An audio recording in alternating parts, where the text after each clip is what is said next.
Humanity has had its eyes on Jupiter for centuries. First, telescopes, and in recent decades, 8 deep space probes were used to examine the largest planet in the solar system. NASA is returning to the gas giant with a large spacecraft called Juno. Equipped with unique sensors, Juno will look deeper into the planet's structure than ever before to find out the answers to basic questions about Jupiter's makeup and how it formed. Juno's looking for how Jupiter formed and really how planets are made in general. We're very much looking for the recipe for planets. The special thing about Juno is we're really looking at one of the first steps, the earliest time in our solar system's history.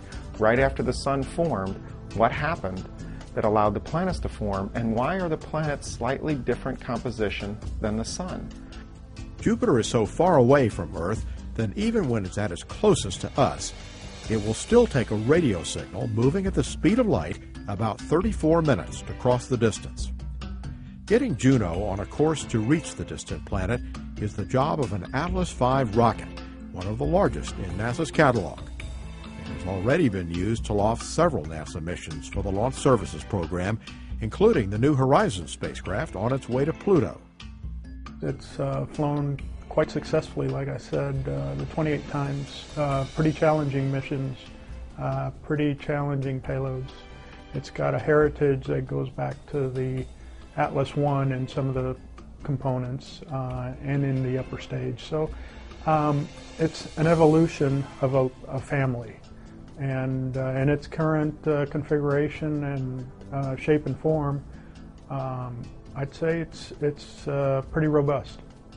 The alignment of Earth and Jupiter leaves the mission's managers with a limited window to launch the spacecraft.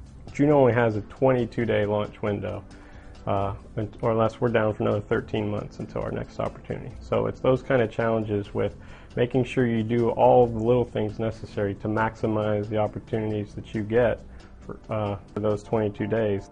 Even riding a powerful rocket into space will not be enough on its own to push Juno to its target. The spacecraft still needs the kind of assist only a planet can provide. That's why Juno will go into an orbit that will bring it past Earth 2 years after launch and use the Earth's gravity to slingshot it out to Jupiter, arriving there in August 2016. Aside from distance, Jupiter offers unique challenges to a spacecraft, such as a radiation field rivaled in intensity only by the Sun. We have a box in the middle of the spacecraft that we call a vault, and it's made out of titanium, and that shields all the electronics from these hazardous radiation. And we're very much an armored tank going to Jupiter. Just as Juno is building on the knowledge gained with past missions to Jupiter, future missions will build on Juno's findings.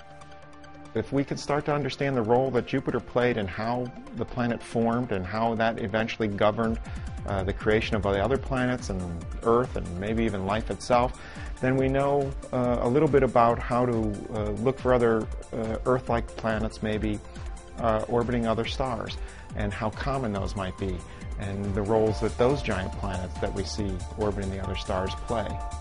NASA's Launch Services Program has dispatched several probes to deep space in recent years, including the Opportunity and Spirit rovers on Mars, the Cassini spacecraft that is studying Saturn, and the New Horizons mission that is on its way to Pluto. The schedule does not lighten for the LSP team after Juno. Along with an experimental polar orbiting weather satellite, missions to the Moon and Mars are set for launch this year. Really, all these missions that LSP is involved in and NASA's involved in are all precursors to the bigger picture of getting humans out beyond low Earth orbit to Mars, to an asteroid and beyond. For now, though, the team is focused on getting Juno safely on its way to Jupiter. I will be celebrating when I hear that spacecraft has separated successfully and those solar rays are out.